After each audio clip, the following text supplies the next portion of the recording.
Welcome to the Tech Blog Writer Podcast, your guide to future tech trends and innovation in a language you understand.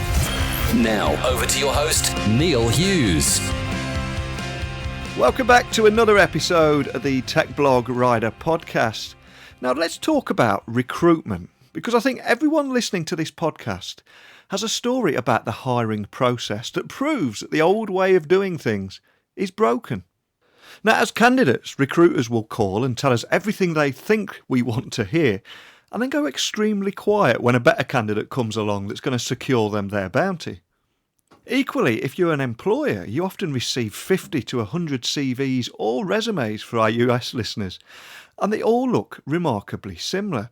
And it feels like trying to find a needle in a haystack. Some candidates will lie, and ultimately you're judging people on past experience rather than if they can do the job you want to employ them for. But have no fear, entrepreneur and founder of Vervoe, Omer Molad, he's rethinking recruiting, and his platform allows teams to hire quickly and collaboratively based on merit, not resumes.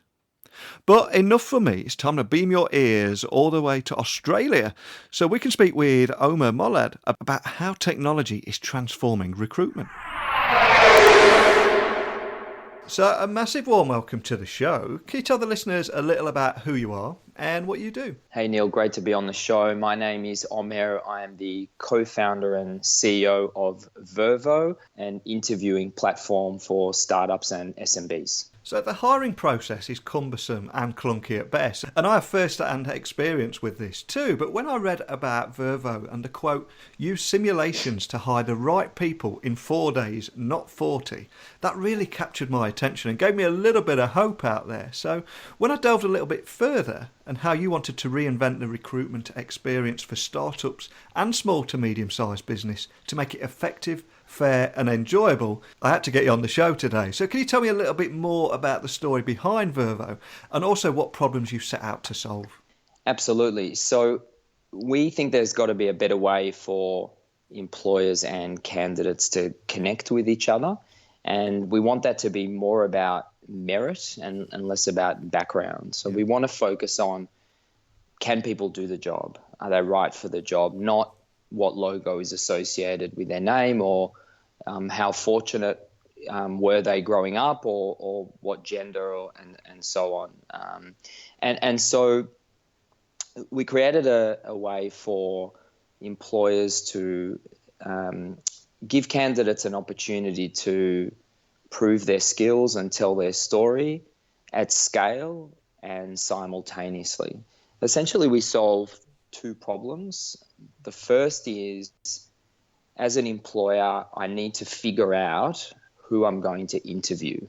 And the way that happens today is I have to usually look at a pile of resumes and then try to guess based on that who to spend time with. And the problem with that is that, you know, you end up sometimes meeting with the wrong people. And conversely, you end up missing out on some hidden gems that maybe didn't stand out on paper, but are actually amazing. And so the way we address that is we say interview everyone automatically, give everyone a chance. So we're kind of anti-screening, if you like.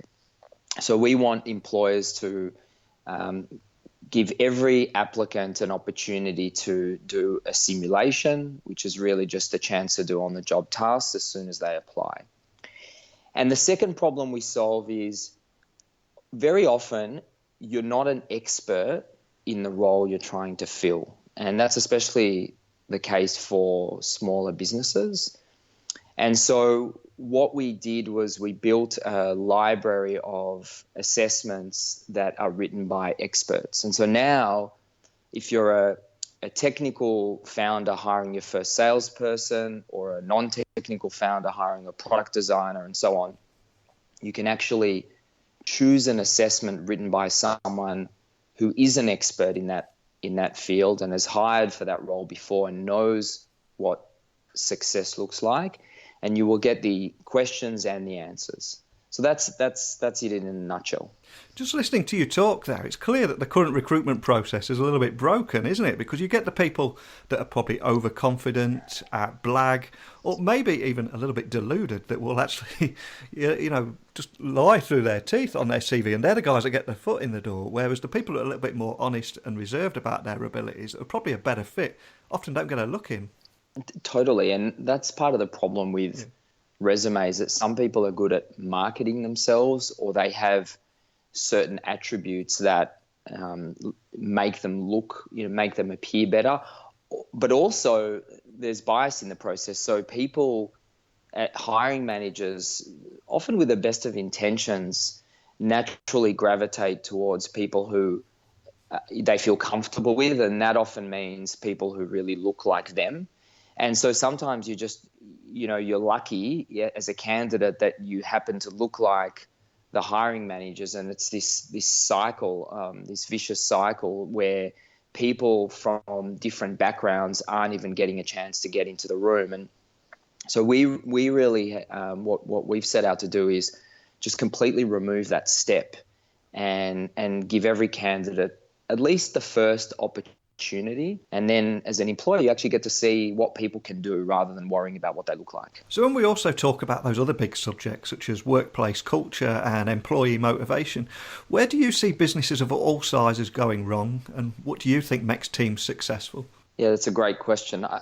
I think in hiring, there are a couple of big mistakes that we see. The first is not validating skills, and that's an obvious one. And businesses go wrong when they think that having a coffee or having an informal discussion, doing something that's not structured, is actually going to help them indicate job performance, and it's just not the case. The best way to understand if someone will perform well is to actually give them a chance to prove it, and not just rely on previous work, because it's important to understand, can they do the tasks that you need in the job in your company at the current time? So they might have done a good job in a larger company but aren't going to be suited to your situation, for example. And then the other thing that's probably not talked about enough is, interpersonal skills, which I don't like the term soft skills, but it's often used. So, a lot of companies overlook that, and it's just so important, because give me someone who's hungry and curious any day, because they will learn, they will apply themselves. You can teach them things and they will work hard. And so I think, especially for smaller companies, if you bring someone on with the wrong attitude, no matter how skilled they seem to be, it's just going to end in tears later. I think that's something that's very important for employers to focus on. Definitely. I think it's something we've all seen as well. But as a tech guy fascinated by how technology is transforming multiple industries now, I've got to ask, how is technology changing the hiring process in your mind? So I think that there are a lot of buzzwords, okay? There's a lot of talk about automation, a lot of talk about artificial intelligence, and very few companies, if any, have true AI, even though everyone talks about it, and really what they have is algorithms, which is okay. And or even automation, we try not to talk about automation. I think fundamentally hiring is a human experience, and technology should be used, in my opinion, to make that process better, but also make it more human, not remove the components that are fundamentally human and need to remain human. I think one of the ways that hiring software solutions try to solve the problem that is to try and match resumes to job descriptions by using keyword matching. That's very common, and we don't believe that is the right way to do it, because again, it's just a more efficient way to do the same thing, which is reading a resume. You're just using a machine to read the resume, and it perpetuates the same sort of bias. And so, I think with technology, we have to be very deliberate about where do we want to maintain a human focus and where do we want to apply technology? And from our perspective, it's important to apply technology to make the process more efficient, certainly, but also to understand how people are doing those interviews and how they're approaching the tasks rather than ruling them out with some algorithm. I think that's fundamentally unfair.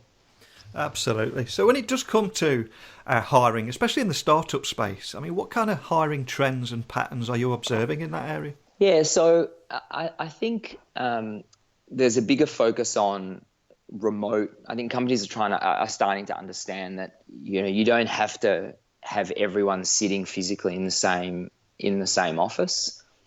So that then means that companies are forced to think differently about not just they're organizing their teams differently. So they're forced to think differently about how they hire people, which means they don't always meet them face to face, and that then means that technology plays an increasingly important role. I think the other thing is going back to what we discussed earlier around simulations.